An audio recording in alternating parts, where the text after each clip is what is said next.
안녕하세요. 책 읽어주는 편안한 엄마입니다. 부자들의 삶을 관통하는 공통점은 무엇일까요? 부자의 역사를 쓴 저자 최종훈은 이 질문을 집요하게 추적하면서 상위 1% 부자가 세계 대부분의 부를 차지하는 구도는 예나 지금이나 바뀌지 않았다고 말합니다.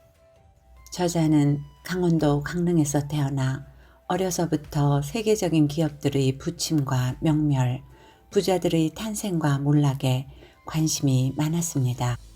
록펠러의 일대기를 듣고 한 사람이 가진 신념의 크기가 얼마나 대단한지 깨달았으며, 워렌 버핏의 투자서를 읽으며 그가 가진 투자 원칙과 절제력, 시장을 꿰뚫어보는 통찰력에 깊이 매료되었습니다. 대학 졸업 후 주식 관련 업무를 담당하면서 위대한 기업들을 이끈 불멸의 가치관을 찾기 위해 수십 권의 책을 통해 동서고금의 CEO들을 만나고 배움을 청했죠. 이 책은 저자가 20대 후반에 세운 자산 컨설팅 회사가 오늘날 연매출 100에서 200억 원을 오가는 기업으로 성장하기까지 위대한 기업들을 연구하며 치열하게 고민한 흔적이자 결과물입니다. 부자의 삶을 알아야 부의 원리를 알고 자산의 흐름을 예상합니다. 펴낸 곳, 피톤치드, 지은이, 최종훈. 부자의 역사. 추천사 중에서 인디언 기우제. 인디언들은 가뭄이 계속되면 기우제를 지냅니다. 그러면 반드시 비가 내리죠. 이 비결은 인디언들이 비가 내릴 때까지 기우제를 지내기 때문입니다. 성공하고 싶다면 포기하지 말고 끝까지 실행해야 합니다. 누구나 부자를 꿈꾸지만 소수만이 부자의 반열에 오릅니다. 그 이유가 무엇인지 이 책을 통해 답을 얻길 바랍니다. 세상에 단 하나밖에 없는 부자론. 누구나 부자가 되고 싶어 합니다. 하지만 아무나 부자가 될 수 있는 건 아닙니다. 많은 사람이 부자들의 화려한 겉모습만 보려 하지, 그들이 세계적인 반열에 오르기까지 개인적으로 겪은 고통과 아픔은 보려 하지 않습니다. 부자의 역사, 참 매력적이고 술술 읽히는 책입니다. 이 책을 읽는 내내 이래서 이들이 부자가 되었구나 라는 생각을 참 많이 했습니다. 들어가는 글. 하마르티아와 페리페테이아, 그들은 왜 부자가 될 수 있었는가? 억만장자가 되는 최선의 방법은 10억 명의 사람들을 돕는 것이다. 어번던스 볼드의 저자 피터 디아만디스. 백만장자의 탄생. 시간을 조금만 과거로 돌려봅시다. 매년 수십억 원을 버는 부자들은 언제 출현했을까요? 사실 우리의 예상과 달리 백만장자의 존재는 그리 오래되지 않았습니다. 이는 백만장자라는 어원만 들여다봐도 금세 알 수 있습니다. 백만장자는 밀리어네어라는 영어 단어를 우리말로 옮긴 것입니다. 본래는 프랑스어였는데 1821년에 영어 사전에 등재되면서 보편적으로 알려졌죠. 이후 밀리어네어라는 단어는 이 책에서도 만나보게 될 존 록펠러와 앤드루 카네기 같은 19에서 20세기 입지전적인 인물들을 가리키는 명칭으로 두루 쓰였습니다. 그러나 얼마 지나지 않아 도금시대, 골디드 에이지라 불리는 미국의 경제 발전과 맞물리면서 더 이상 백만장자라는 말이 무색한 이른바 슈퍼리치들이 등장했습니다. 억만장자가 탄생한 것이죠.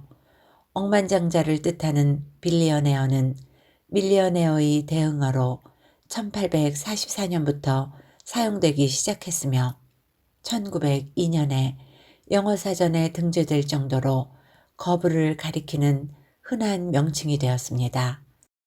이제 사람들은 밀리어네어로는 한 명의 부자가 가진 총 재산을 다 표현할 수 없다고 느끼게 되었습니다. 세기를 지나면서 실리콘밸리의 기적과 함께 빌리어네어를 넘어서는 조만장자, 즉 트릴리어네어도 등장했습니다. 아마존의 수장 제프 베조스는 전처와 이혼하면서 천문학적인 위자료를 주고도 인류 최초로 조만장자라는 닉네임을 유지하고 있습니다. 작은 부자는 부지런함이 만들고 큰 부자는 하늘이 내린다라는 옛말이 있습니다. 영어에서도 재물을 뜻하는 단어 fortune은 운명의 수레바퀴를 돌리는 여신 포르투나가 내리는 재물 운이라는 속뜻을 갖고 있습니다. 이런 표현들은 인간 입장에서 할 수 있는 역할이 거의 없다는 오해를 줍니다. 운명이라는 말은 사실 운때와 다르지 않기 때문이죠. 그렇다면 부자는 하늘이 아니라 시대가 내리는 게 아닐까요? 여기서 시대를 타고난 인물이란 시류를 잘 타 부자가 된 운 좋은 사람이 아니라 시대를 관통하는 정신을 간파한 명석한 사람이겠죠. 부자들은 하마르티아를 어떻게 극복했는가? 시대를 관통하는 시대 정신을 정확하게 읽고 좌표를 옮겨간 부자들은 과연 어떤 특징을 갖고 있을까요? 혹시 하마르티아라는 말을 아십니까? 하마르티아는 그리스어로 벗어남, 일탈을 뜻합니다. 궁수가 쏜 화살이 관역에서 벗어났을 때 헬라인들은 하마르티아라고 외쳤습니다. 그리스도교 신학에서 이 단어가 보통 죄로 해석되는 이유도 여기에 있습니다. 인간이 마땅히 가야 할 길에서 벗어나 엉뚱한 곳을 배회하는 행위가 신에게는 죄가 되니까요. 저는 이 하마르티아의 극복이야말로 부자들의 대표적인 공통점이라고 생각합니다. 문학에서 하마르티아는 높은 지위와 고귀한 품성을 지닌 비극의 주인공이 불행을 맞는 원인으로 제시됩니다. 이는 고대 그리스 철학자 아리스토텔레스가 시학에서 처음 언급한 개념입니다. 그의 개념에 따르면 하마르티아는 위대한 인물이 갖는 선천적 결함, 격정적인 성격에서 비롯한 판단 착오를 의미합니다. 끝도 없는 오만함, 종잡을 수 없는 변덕, 지독한 옹졸함, 제어할 수 없는 약점, 치명적인 도덕상의 결점도 모두 하마르티아의 일종이라 할 수 있습니다. 하마르티아 때문에 오셀로는 데스데모나의 정절을 의심하게 되고 결국 질투의 눈이 멀어 그녀를 살해합니다. 하마르티아 때문에 오이디푸스는 반란군의 수괴가 되어 부왕을 살해하고 여왕이 자신의 어머니인 줄도 모르고 전리품처럼 그녀를 취하고 말죠. 이처럼 하마르티아는 주인공이 공통점으로 갖는 결함으로 도저히 벗어나거나 뿌리칠 수 없는 숙명으로 작용합니다. 극중 주인공이나 신화 속 영웅은 자신이 가진 하마르티아 때문에 고난을 겪기도 하고 비범한 여행을 떠나기도 하고 때로는 죽기도 합니다. 약점이라고는 눈꽃만큼도 없는 100% 무균질의 영웅은 이 세상에 존재하지 않습니다. 그런 천하무적 영웅 이야기는 싱겁기 마련입니다. 그래서 반신반인인 아킬레스도 남들이 생각지도 못한 발꿈치의 약점을 갖고 있으며 궁극의 초인 슈퍼맨조차 빌런이 들고 있는 자그마한 크립토나이트 조각 하나에 맥을 못 추는 겁니다. 영화 속 주인공이 너무 뛰어나거나 너무 사악하기만 하다면 줄거리가 단순해 감동과 재미를 충분히 끌어낼 수 없을 것입니다. 그래서 아리스토텔레스는 하마르티아를 그 최적의 균형을 만들어내는 비극적인 영웅의 특성으로 묘사한 것입니다. 발버둥치며 벗어나려 할수록 더 깊은 운명의 늪에 빠질 뿐이죠. 주인공이 겪는 공경을 보며 관객들은 정서적 정화, 즉 카타르시스를 경험합니다. 세기의 부자들 역시 하마르티아를 지니고 태어난 영웅들과 같습니다. 리디아의 부왕 크로이소스는 델포이의 신탁을 자의로 해석한 오만함 때문에 페르시아 원정에 나서고 결국 무의미한 전쟁을 벌이다 타지에서 유명을 달리하고 맙니다. 그는 역사상 가장 부유했던 왕이자 최초로 황금주화를 주조한 인물이었으나 그의 하마르티아가 결국 왕국의 모든 재물을 잃게 만들었습니다. 로마의 삼두 정치를 이끌었던 마르쿠스 크라수스 역시 정적 폼페이우스에 대한 불같은 질투심 때문에 모두가 말린 파르티아 원정에 나섭니다.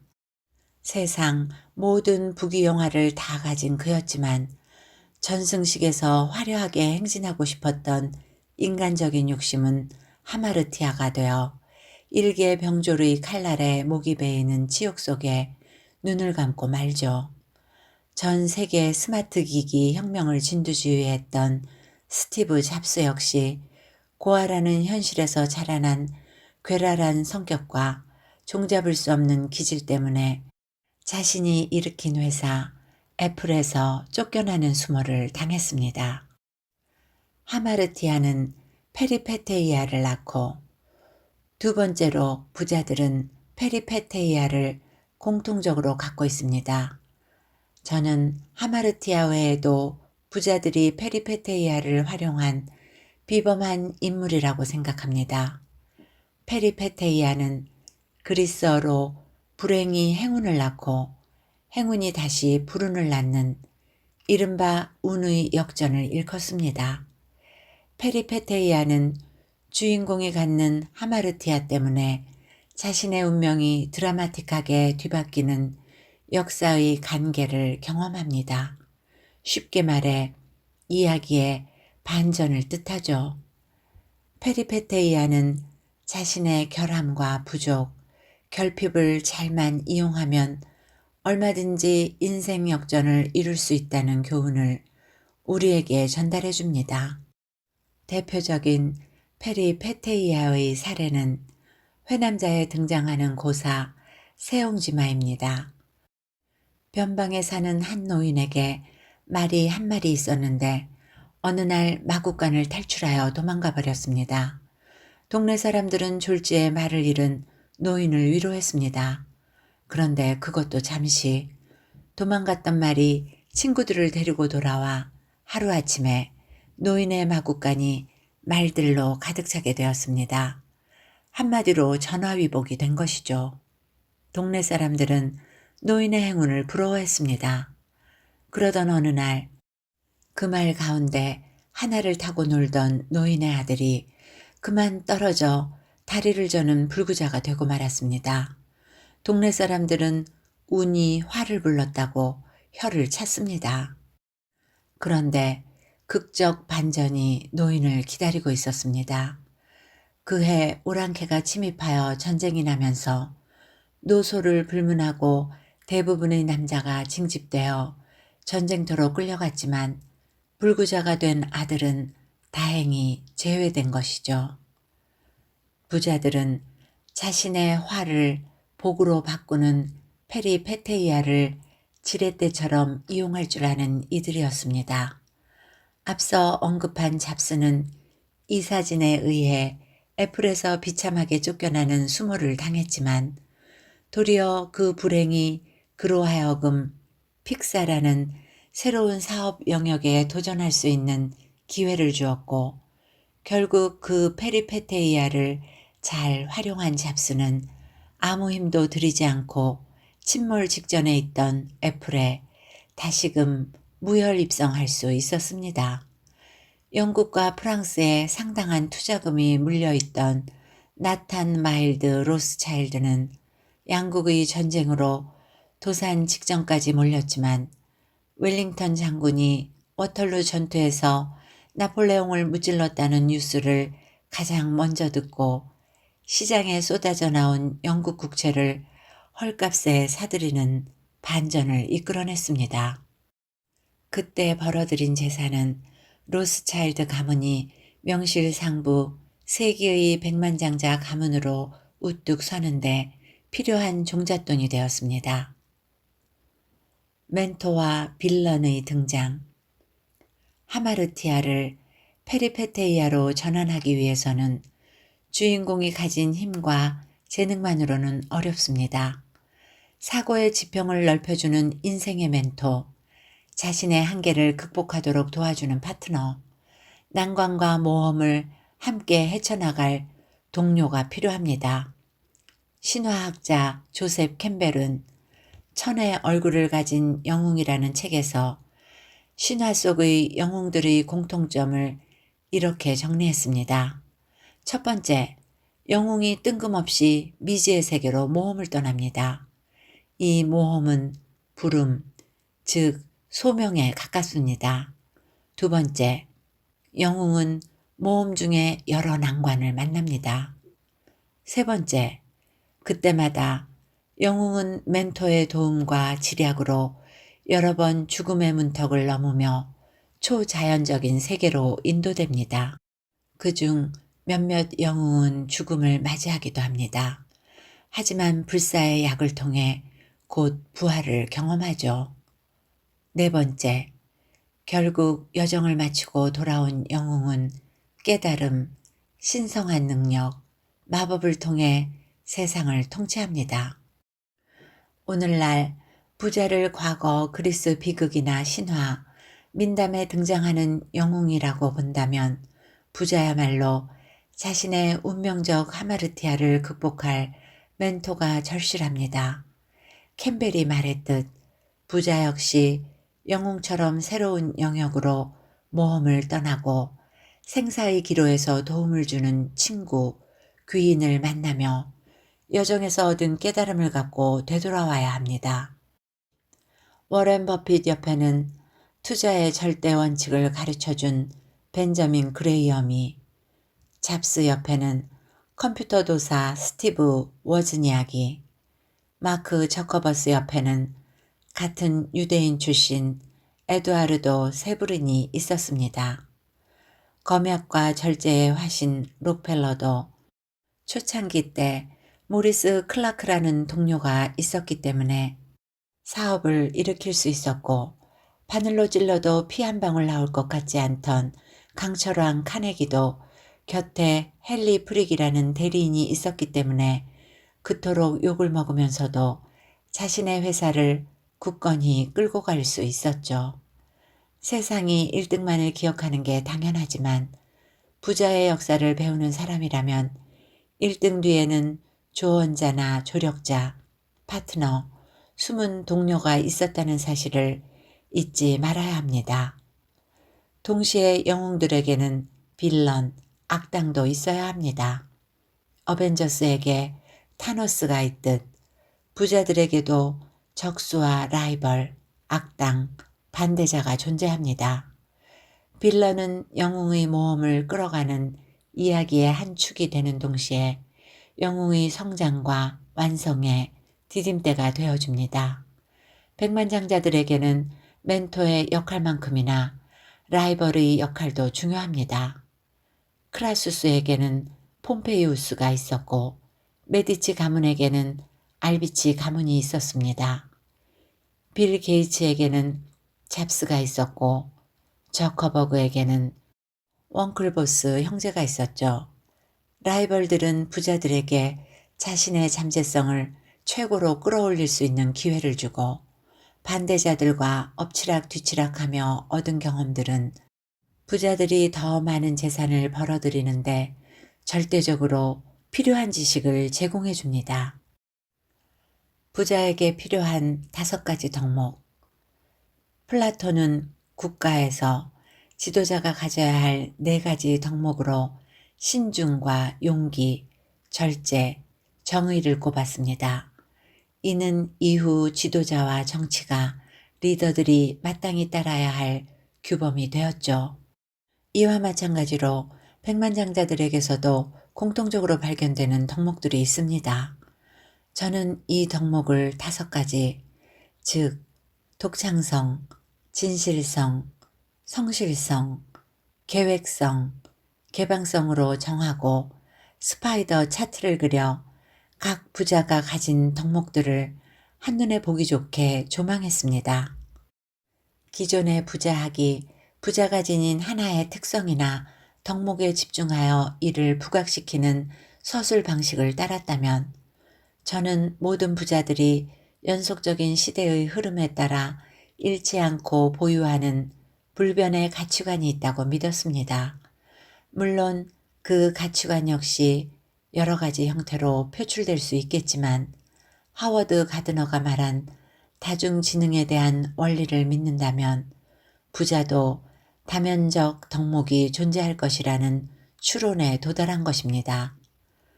5가지 덕목을 구체적으로 정리하면 다음과 같습니다. 독창성, 전에 없던 개념을 생각해내는 창의적인 발상, 기존에 있던 것을 조합하는 능력. 진실성, 도덕적 덕목과 사회적 기여를 통한 종교적 헌신, 정신적 가치에 대한 믿음. 성실성, 끈기와 인내, 불효불굴의 정신, 집착력과 근면성. 계획성, 주도 면밀한 전략과 계획, 밀어붙이는 추진력. 개방성, 새로운 변화에 대한 오픈마인드, 문제를 수용하는 솔직함, 회복 탄력성 등. 이 책만의 장점과 독창성. 지금까지 거시적 관점에서 돈이나 화폐의 역사를 다룬 역사서나 미시적 관점에서 특정 지역이나 시대 혹은 한두 주제의 경제상을 다룬 책은 많았습니다. 또한 부자들의 재테크, 성공하는 사람들의 습관, 부의 추월차선, 돈 버는 성공 전략, 단기간에 100억 원 벌기 등은 물론 하다못해 절세 방법을 가르쳐주는 자기계발서 입장에서 부자를 기술하는 책도 많았죠. 하지만 이제껏 시대의 변화와 흐름에 따라 부자들, 그러니까 세기의 백만장자와 억만장자의 탄생을 기술한 책은 없었습니다. 본문은 총 4파트로 되어 있으며 고대 시대부터 현대에 이르기까지 다양한 산업에서 세계를 호령하고 부의 지도를 그려나갔던 억만장자들의 생애를 추적한 히스토리오그래피라고 할 수 있습니다. 파트 1. 소, 돈, 땅. 부자의 역사는 돈의 역사와 그 궤적을 같이 한다. 문자로 전하지 않는 선사시대, 아니 그보다 이전 수렵, 채집 생활을 영위하던 호모 사피엔스가 농경사회로 진입하며 기초적인 부가 탄생했다. 여기서 수렵, 채집이란 돌로 산으로 다니며 짐승을 사냥하거나 주변에서 음식으로 삼을 만한 식물을 긁어모았다는 뜻이다. 이처럼 들짐승을 가축화하거나 곡물을 모으면서 고대의 부자가 등장했다. 이때는 자급자족을 기반으로 한 족장 사회가 만들어지며 부족 간 교류가 일어나고 간단한 물물 교환에서 출발하여 농경과 목축으로 얻어진 산물들을 서로 거래하며 점차 경제 개념이 확립된 시기이기도 하다. 이 시대를 통해 부의 개념은 기초적인 의식주에서 출발했으며 먹고 사는 문제가 인간 사회를 이루는 가장 근본적인 유통의 원칙이라는 사실을 배울 수 있다. 프랑스 라스코와 스페인 알타미라의 동굴벽화는 이 시기의 경제관념을 잘 보여준다. 기원전 1500년경에 그려진 것으로 추정되는 라스코 동굴벽화에는 비틀림 화법으로 묘사된 3마리의 거대한 들소와 만화를 찍고 나온 것 같은 일각수 형태의 동물, 평원을 힘차게 달리는 황소와 말이 등장한다. 이들이 자신들의 생존을 위해 동물을 얼마나 소중하게 여겼는지 알 수 있는 대목이다. 알타미라 동굴 역시 붉은색과 보라색으로 그려진 들소의 그림들로 장식되어 있다. 특히 이 동굴을 채색한 이들은 벽면에 멧돼지와 말을 가축화한 것으로 추정되는 장면들을 삽입했다. 그들에게 가축은 부의 척도였다. 이후 그들은 동굴에서 나와 일정한 땅에 거주하며 점차 세력을 넓혀갔고, 그중 강력한 통치력을 가진 인물이 보다 넓은 지역을 차지하면서 어마어마한 부를 축적해 나갔다. 파트 1에서는 소를 가진 동방 최고의 부자 욥, 최초로 금화를 만들어 돈을 유통시킨 부자 크로이소스, 로마를 소유한 부자 마르쿠스 크라수스에 대해 기술하고 있습니다. 파트 2. 칼, 금, 관계. 전쟁과 무역으로 구대륙이 꿈틀대기 시작하는 시대. 시대가 낳은 부자는 전쟁과 무역을 이용하여 자신의 영향력을 빠르게 확대해 나갔다. 메디치 가문을 세운 코시모는 강력한 종교 이데올로기가 지배 원리로 작용하고 있는 이탈리아 피렌체의 상황을 10분 활용하여 경제적 이익을 얻었다. 지중해 물류의 중심지 피렌체는 세상 모든 상인들과 물류의 집결지였다. 돈이 모인 곳에서 관계가 만들어진다. 고리 대금업이 불가능했던 중세시대, 종교 권력과 귀족, 상인들의 뒷거래와 결탁은 이탈리아 반도에 최초의 은행을 탄생시켰고, 장부와 부기가 발달하면서 피렌체에서는 상거래 혁명이 일어났다. 그 중에서 메디치 가문은 문화와 예술계의 굵직한 인물들을 적극 후원하며 이탈리아의 르네상스의 꽃을 피웠다.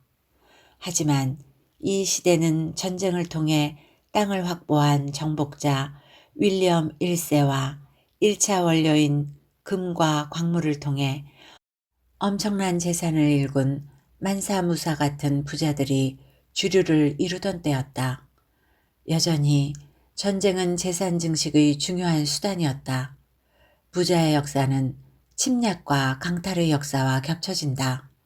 노르망디의 공작 윌리엄 1세는 잉글랜드를 복속시키며 막대한 부를 거머쥐었다.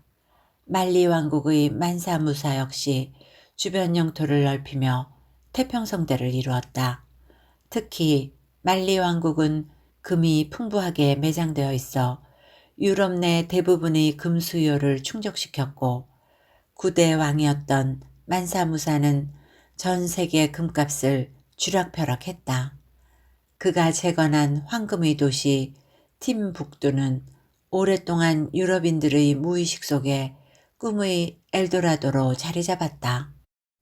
두 번째 파트에서는 잉글랜드를 정복한 부자 윌리엄 1세, 가는 곳마다 황금을 나눠준 황금으로 부자가 된 사나이 만사무사, 종교를 등에 업은 부자 코시모 대 메디치에 대해 기술하고 있습니다. 파트 3. 철, 석유, 차. 본격적으로 제1차 산업혁명과 함께 시작된 근대에는 금융과 제조, 교통 및 유통에 걸쳐 다양한 갑부가 등장했다. 이때 탄생한 부자들은 이전 시대 부자들과는 본질적으로 달랐다. 유럽에 한정되어 있던 시장은 항해술의 발달과 신대륙의 발견으로 전 세계로 확대되었고, 석유와 강철 같은 중공업을 이끌어갈 원료를 생산해내는 부문에서 커다란 경제적 이득이 발생했다. 특히 검은 진주라 불리는 석유는 모든 근대 산업의 젖줄이었다. 땅에서 캐낸 시커먼 석유는 산업의 대동맥을 타고 신대륙 구석구석까지 흘러들어갔다. 인류는 석유를 데워 에너지를 얻었고, 석유에서 추출한 물질로 화학산업을 창출했다. 존 록펠러는 중동 산유국이 없던 시절 미국의 정유업체를 장악한 처음이자 마지막 인물이었다. 비즈니스를 신의 선량한 청지기가 지켜야 할 의무로 여겼던 그는 자신의 독점을 신의 지상명령으로 여겼다. 같은 시기 앤드루 카네기는 미국의 철강 산업을 장악했다. 그가 생산한 철강은 빌딩과 건물, 철도와 교량을 짓는 데 사용되면서 미국의 스카이라인을 바꿔놓았다. 철강의 힘은 단순히 물리적인 환경을 바꿔놓는 것에 그치지 않고 공간에 대한 인간의 인식을 2차원에서 3차원으로 바꿔놓았다. 이러한 배경에서 등장한 헨리 포드는 자동차를 대중화하여 교통의 일대 혁신을 가져왔다. 석유산업과 철강산업이 꽃피면서 미 동부 디트로이트를 중심으로 자연스럽게 자동차 산업이 일어났으며 사람들은 교통 인프라를 통해 바삐 움직이고 신속하게 물류를 이동시켰다. 이들은 날강도 남작이라는 별명답게 드넓은 미 대륙을 개척하던 시기에 경쟁자들을 고사시키고 시장을 독점하는 방식으로 개별 산업들을 장악했다. 세 번째 파트에서는 금융을 거머쥔 부자 마이어 암셸 로스차일드, 석유 카르텔의 아나콘다 존 록펠러, 철강업계를 주무른 세기의 철인 앤드루 카네기, 지상 유토피아를 꿈꿨던 자동차왕 헨리 포드에 대해 기술하고 있습니다. 파트 4. 망, 정보, 유통. 현대시대에 들어서며 돈의 흐름은 네트워크와 유통으로 흘러갔다. 1989년 팀 버너스리가 월드 와이드 웹을 개발하여 세계를 하나의 거대한 망, 네트워크로 연결한 이래 제품은 소유에서 공유로, 물질은 아톰에서 비트로 점차 바뀌어갔다. 잡화점이나 소매점에서 물건을 구매하던 소비는 네트워크로 묶인 일정한 구성원들의 대여와 공유로 변모했다. 제레미 리프킨은 소비자들이 네트워크로 묶이면서 21세기 시장이 기본적인 원자재 공급을 위한 최소한의 비용을 제외한 사실상 아무런 비용도 들이지 않고 제품을 유통시킬 수 있게 되는 한계 비용 제로 사회로 진화할 것이라고 내다보았다. 현대 시대 부자는 누가 얼마나 많은 부를 축적했는가 보다는 누가 얼마나 많은 네트워크를 구축했는가 라는 기준으로 평가되고 있다. 제3차 산업혁명을 통해 컴퓨터와 인터넷, 디지털 기기가 접목되면서 정보의 흐름조차 마우스에서 마우스로 움직였다. 과거 입에서 입으로 전달되던 정보의 이동이 정보 독점의 한계를 드러냈다면 오늘날 모든 정보는 온라인 세상에 기록되어 네트워크 내에서 누구나 자유롭게 검색하여 열람할 수 있는 정보의 민주화를 이룩했다. 윈도우의 혁명을 일으킨 빌 게이츠부터 컴퓨터를 모든 사람의 손에 쥐어준 스티브 잡스, 많은 사람을 SNS로 묶은 마크 저커버그, 이를 통해 전 세계 상품을 자유로이 사고팔 수 있는 플랫폼을 만든 제프 베조스에 이르기까지 현대의 억만장자들은 컴퓨터와 인터넷을 기반으로 탄생했다. 이들의 성장은 워렌 버핏 같은 거물급 투자자를 잉태하는 새로운 자궁이 되어주었다. 네 번째 파트에서는 컴퓨터 혁명의 천병 빌 게이츠, 가치 투자의 귀재 워런 버핏, 스마트 기기의 구루 스티브 잡스, 10억 명의 세계인을 연결시킨 사나이 마크 저커버그, 세상 모든 것을 파는 부자 제프 베조스에 대해 기술하고 있습니다. 고대로부터 현대에 이르기까지 지구상 최고 부자들의 히스토리오그래피를 쓴 저자 최종훈은 말합니다. 부자의 삶을 알아야 부의 원리를 알고 자산의 흐름을 예상한다. 부자의 역사를 알므로 해서 우리 모두가 삶의 지혜와 통찰에 의한 투자 전략을 배울 수 있는 유익한 시간이 되었으면 합니다. 여러분 모두 오늘도 건강하고 행복하세요.